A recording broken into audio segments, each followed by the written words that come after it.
Hey guys, welcome to the channel. Today I have a kind of a buyer beware type of story. This Aquaracer that I have in front of me, this Tag Heuer 41mm caliber 5, this is a fake watch. This is a fake Tag Heuer Aquaracer. And I'm just totally shocked because everything checked out about this listing. You know, it came with the box and the papers, the full set. Now, I did make this purchase off of Chrono24, which, as some of you may be very well aware as watch fans, is kind of the go-to watch marketplace for pre-owned and new watches. A lot of luxury watches get bought and sold on that site. And so it's kind of deemed as a very reputable marketplace, which is why I was very shocked to discover the truth about this watch's authenticity. Now, I purchased this watch about a couple months ago from a private seller off of Chrono24. And I'll see if I can pop up some pictures of the listing, but the listing made it look very legitimate. You know, it came with the box, the papers. The watch had some minor scuffs on the clasp. And everything just checked out aesthetically about the watch. I've actually owned a 43mm Aquaracer.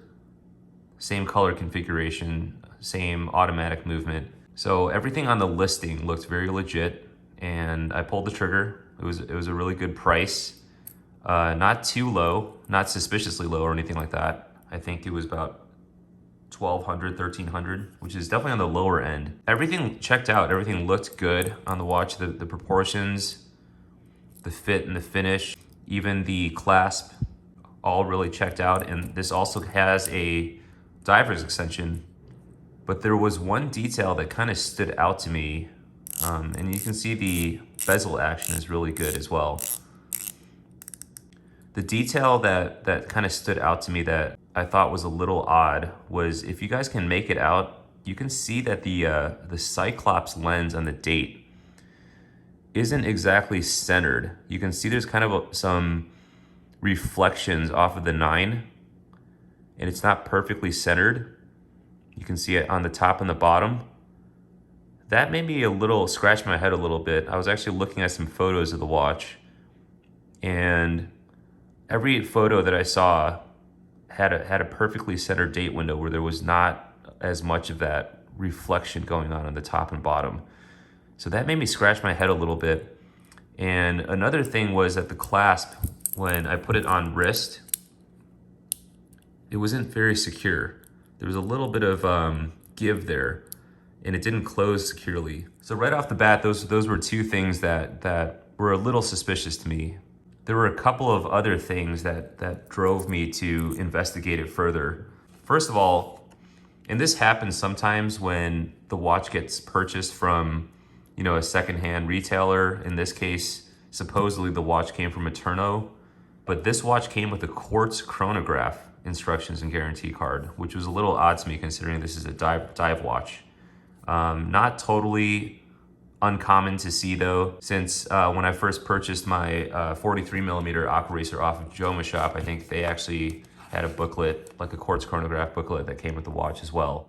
Another thing is I looked up the warranty based off of this serial number, and I'll block out the rest of it. I don't know if it matters, but I wasn't able to find this watch on the Tag Heuer website, which, you know, I thought, you know, potentially the watch had gone over its warranty period. And then the last thing is I actually reached out to the Eterno store that was in the same city as the seller, and I contacted them and I asked them about this particular watch to see if it was on file based off the seller name and the serial number.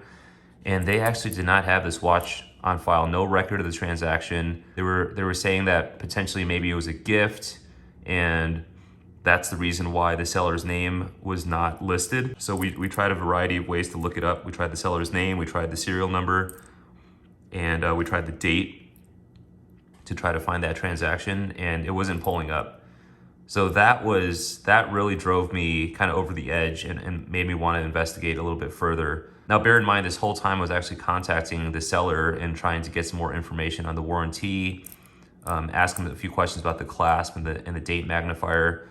Overall, the seller was relatively responsive, but when I asked about the warranty, when I asked about the watch's registration, and things like that. I wasn't able to get a response back from the seller. That was a little odd and a little frustrating, quite frankly. So what I did was I actually took this watch into an authorized dealer, a Tag Heuer authorized dealer in my area, and I got them to actually send the watch out to Tag Heuer to verify the authenticity. It was a very long process.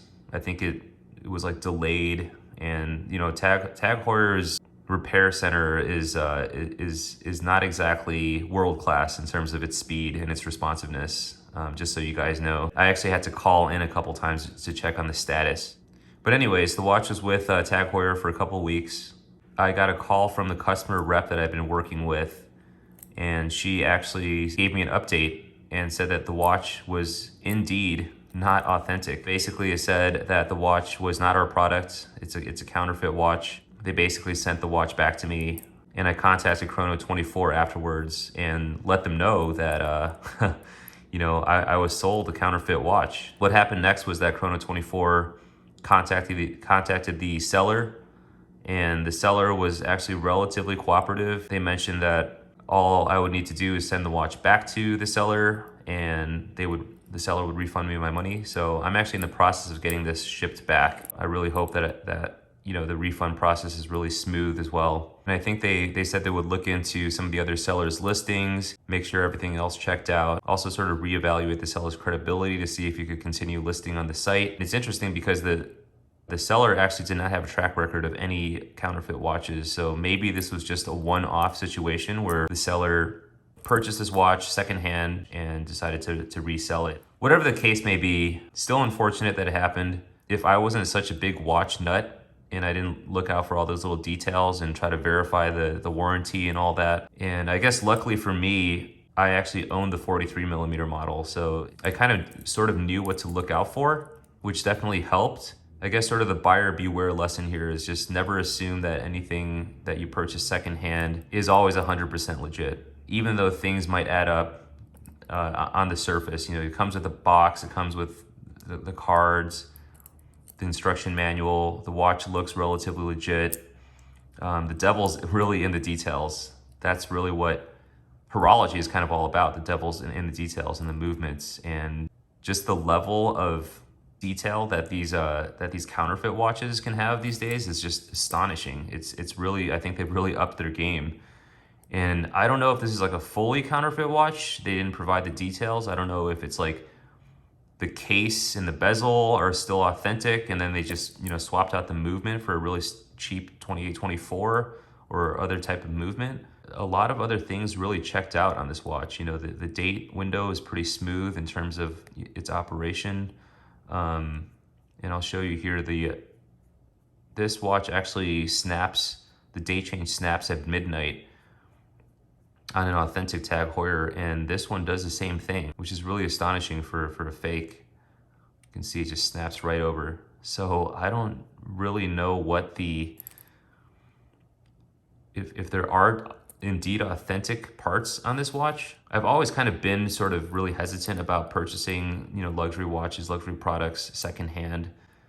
If things typically check out, you know, if they have receipts, if, you know, you can look up the watch's warranty, if you bring it into an authorized dealer, or if they have like you know, if the AD has a watchmaker on site, like Rolex does in my area. These are steps that you can take to ensure that the watch's authenticity and give you a bit more peace of mind. But I don't know, I think after this experience, I'm definitely a lot more jaded. I'm gonna be a lot more guarded. The current 3 watches, luxury watches that I own in my rotation are actually all purchased directly, brand new from an authorized dealer. I just feel that it's sort of the way to go. You might fork up a little bit extra cash, but it does come with box and papers. It does come with that sense of reassurance that you're getting a 100% authentic product that's backed by the manufacturer. You get the full warranty. You get that experience of walking into an authorized dealer, interacting with the salesperson, building a great relationship, and knowing that you're walking out the door with not just an excellent product that's authentic and fully backed, but you're also walking out with that great experience. So I think at the end of the day, you know, there is value obviously in buying certain watches pre-owned, but just after this experience, you know, I thought I would just make this video to let everyone know, let you guys know that there are fakes. There's a lot of fakes out there. It sounds cliche, but they always say buy the seller. Make sure you know your seller. Make sure they have a great track record, and make sure you take all the steps that you can take to verify the watch's legitimacy. So hopefully this is a helpful video. I'm gonna send this this piece of junk back to the seller. I wish that I could destroy it, but the policy dictates that we have to send the watches back in order to receive the refund. I hope the seller doesn't resell the watch, but there's no telling. If you guys see a $1,200 pre-owned Tag Heuer on Chrono24 or on the used marketplace, just I guess just be extra cautious and make sure it's not this one. So I know I normally do reviews of watches, but this is an experience that I thought was worth sharing and getting the word out there to the watch community and all you good people out there. So I will catch you guys in the next video. Cheers, guys.